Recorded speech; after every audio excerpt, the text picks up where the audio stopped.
শীতের সকালে ও রাতে তৈরি হচ্ছে শুধু পিঠা আর পিঠা। বিভিন্ন রকম পিঠা বানিয়ে খাওয়া হচ্ছে শীত মৌসুমে। বাড়িতে যেহেতু সবাই মিলে আছি, বোনেরাও আছি, সেই জন্য একটু পিঠাটা বেশি বানানো হচ্ছে। সকাল সকাল এই তো বানিয়ে ফেললাম আজকে আবারও ভাপা পিঠা। আসসালামু আলাইকুম প্রিয় ভাই ও বোনেরা, সকলে কেমন আছেন? এখন একদম কনকনে শীতের সকাল, আর এই তো আমি ভাপা পিঠা বানানোর জন্যই সবকিছু নিয়ে বসে পড়েছি। এই শীত মৌসুমে প্রায় দিনই ভাপা পিঠাটা বানিয়ে খাওয়া হয়, আর যেহেতু বাড়িতে বানানো বা বাড়িতে তৈরি এই তো খাঁটি খেজুর গুড়, সেই জন্যই বেশি খাওয়া হয় ভাপা পিঠাটা। বাড়ির গাছের নারিকেল আর বাড়িতে তৈরি খাঁটি খেজুর গুড় থাকলে আর কিছুই লাগে না ভাপা পিঠা তৈরির জন্য। আর আমার তো মনে হয় সব পিঠার চেয়েও এই ভাপা পিঠা তৈরি করাটা অনেক বেশি সহজ। শীতের দিনে সকালে বা রাতে এই পিঠাটা তৈরি করলে অন্য কিছু রান্না করা লাগে না, এটা খেয়ে কিন্তু অনেকটা পেট ভরে যায়। আমরা যেহেতু মাটির চুলায় রান্না বান্না করি, এই তো মাটির চুলায় খুব সহজেই ভাপা পিঠা তৈরি করা যায়।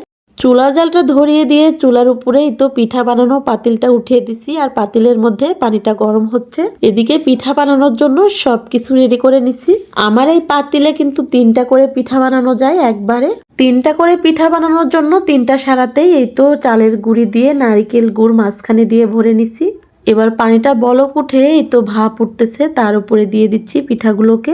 2-1 মিনিটের মতো চুলার উপরে রাখলেই পিঠাগুলো হয়ে যাবে। একে একে নামাতে হবে, আবারও এইভাবেই দিতে হবে। আমি সব সময় সিদ্ধ চাল ভাঙিয়ে এনে ভাপা পিঠা তৈরি করি। যে চালটা দিয়ে আমরা ভাত রান্না করে খাই সেটাই এই তো ভাপা পিঠার জন্য ভাঙিয়ে আনা হয় মেশিনে। এই চালটা মেশিনে ভাঙানোর আগে কয়েক ঘন্টা পানিতে ভিজিয়ে রাখা লাগে, তারপরে চালটাকে আবারও ঝরঝরা করে শুকিয়ে মেশিনে ভাঙিয়ে আনা হয়। আর চালটা একটু বেশি করে ভাঙিয়ে এনে ডিপ ফ্রিজে কিন্তু রেখে অনেক দিন পর্যন্ত ভাপা পিঠা তৈরি করে খাওয়া যায়। শীত মৌসুমে যেহেতু সকাল বিকাল এই সময়টাতে ভাপা পিঠা খেতে ভালো লাগে, সেই জন্য চালের গুঁড়িটা একটু বেশি করে মেশিনে ভাঙিয়ে এনে রাখি।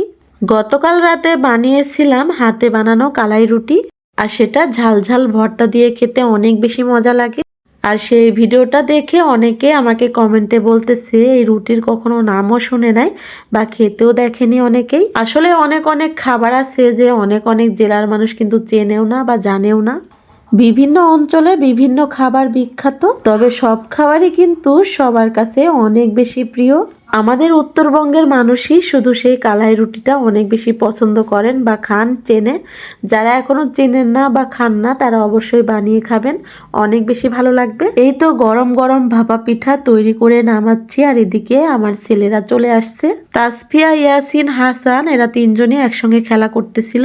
ওদেরকে ডাক দিলাম পিঠা হয়েছে খাওয়ার জন্য। পিঠাগুলো একদমই গরম গরম, সেই জন্য ওদেরকে ভেঙে দিচ্ছি যেন খুব তাড়াতাড়ি ঠান্ডা হয়। ভেতরে অনেক বেশি নারিকেল দেওয়া, আর এই তো খেজুর গুড় দেওয়া, মাঝখানে একদম ছড়িয়ে দেওয়া যেন প্রতিটা কামড়ে কামড়ে এই তো নারিকেল ও গুড়টা পাওয়া যায়। আমার সঙ্গে বসে বসে আমার ফুপুও পিঠাগুলো বাটিতে ভরে দিচ্ছিল, আর এই তো আমি চুলার উপরে দিচ্ছিলাম। আমার ফুপু যখন আমাদের বাড়িতে আসে তখন আমাকে অনেক কাজে সাহায্য করে। ফুপু থাকলে আমারও অনেকটা কষ্ট কম হয় কাজগুলো করতে। আর এই তো দেখুন আমার হাসানটা সব খুলে ফেলতেছে। এতটা শীত তারপরেও পোশাক আশাক পরতে চায় না, সব সময় খোলামেলা থাকতে চায়। আমাদের গ্রামে এই তো 3-4 দিন হচ্ছে আরো বেশি কনকনে শীত পড়তেছে, আর সকালবেলা আর সন্ধ্যাবেলা থেকে শীতটা আরো বেশি লাগতেছে। কনকনে শীতের সকালে ধোয়া ওঠা ভাপা পিঠা খেতে সবারই ভালো লাগে। আর এই তো এখান থেকে আজকের ভিডিওটি শেষ করতেছি। আর আমাদের মতো কে কে এরকম শীতের দিনে পিঠাপুলি খাচ্ছেন অবশ্যই কমেন্টে জানাবেন। আমার সঙ্গে যারা এই তো শেষ পর্যন্ত ছিলেন তবে একটি লাইক দিতে ভুলে গেছেন, অবশ্যই একটি লাইক দিয়ে শেষ করবেন। আল্লাহ হাফেজ।